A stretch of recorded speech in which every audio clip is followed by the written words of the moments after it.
Little Things. This is one of my favourite songs I've ever wrote, and it probably will always be one of my favourite songs I've ever written, because me and my brother wrote this together. Me and my brother co-wrote this together, and we were sat together in my family home in Dorset, and it was 2021 and I was about to move to college. I just left my secondary school and I was about to move away from all my friends, and I was really scared. I was staying in the same city as them, but for some reason I was really scared I was about to lose everybody. My brother saw this as an opportunity to try and help me process it, so he tried to create lyrics that he thought I would be feeling with me. We managed to talk our way through it, and I made sure to include so many pieces of sentiment into this song. Our grandma had just passed away, meaning my grandma and grandpa had now both passed, and this was their cottage, their family home. So I made sure to include the first couple of verses all about them.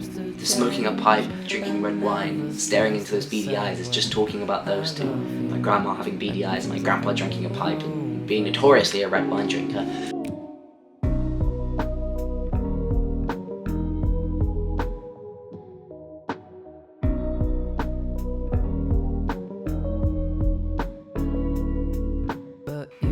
Now, I always loved writing the song with my brother. We used to always write songs together. I'd always finish the songs in the spaces of songs, take it to him, we'd do the rest together. That was always the system. However, this song, we began it together and we finished it together. I could only ever add to it if he was there. A year goes by, we haven't wrote on it for a year. We both loved it, we'd listen to it all the time. We're like, we need to do this at some point. We'd finally get around to it, get around to his house, and we'd get to the point where we're happy with the song, and then we go, he needs a good coda. And his best friend Stan Elliott, a brilliant man, a brilliant guitarist, comes in and he writes this amazing change, and it adds this spectacular ending. One of the best parts of my own music I think I've ever heard is this beautiful change, and we then reflect on a different part. It's now a year later, so much has changed, I've grown up so much, and one of the things I wanted to look back on was talking about a talking stage with someone and being stuck in that system where you feel like something so lovely can happen and it kind of just frittles away, and that was it.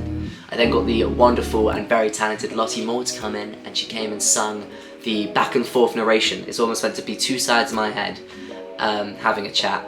She did such a wonderful job of it, and it was so lovely to collaborate with so many people, my brother, Stan, Lottie, and have all these people get involved in this song.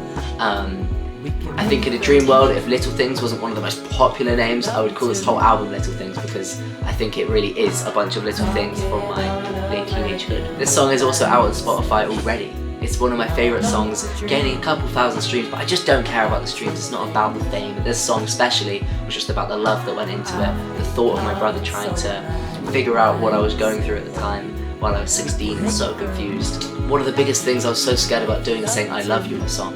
It shows how far it's come being a young, teenage boy, especially from England. It's so, being so vulnerable and then putting it out there. Hey then, saying I love you on a song, which is such a normal thing to do, that scared me. As long as this song makes people feel something when they hear it, I think I've done a good job. And if it doesn't, that's fair enough, maybe it doesn't apply to you. But this song is all about feeling something and expressing those feelings out into the world. And that's the message I want the album to carry, which is why the coda of this song is also the intro to this album, is because I think this song really encapsulates everything that comes into this album. And here we are, finally coming to the end of the series, the final artwork of Little Things. Now, this one was the hardest one for me to really think about how I wanted to get it right, because I was trying to find one central image. The original design is a very similar one to Turn Back Time, however it's replaced the type with Little Things, and it's me and my brother singing together. Now this song is very much a big part of my relationship with my older brother Oscar, and I really wanted to include him here, so he's included there, and his smiley, long hair look. I couldn't quite figure out how to incorporate him in any other way, so just a little portrait in the corner. I've got my cottage in Dorset in the bottom left corner of this album. This song was wrote in Dorset, in my cottage. The cottage colours are, it's a white building with a baby blue lining, with a panel lining. So again, the blue and white worked perfectly. It's a signature look of this building being a family home where my grandparents were. Speaking of, the red wine and the pipe is a reminiscent message of my grandparents and their lifestyle of smoking a pipe and drinking red wine. And that first verse was dedicated to them, so I wanted to include that. I included the home where we wrote the song and happened to be their home, and that's where they now lay rest. We have roads coming through, connecting from the first song cover right down to the bottom here, and some simple type dotted in because it's a lot of little things. This has been the final album cover of a series of 9, and when they all come together I think it creates such a beautiful look, and this is an essential bottom corner piece puzzle to the whole design.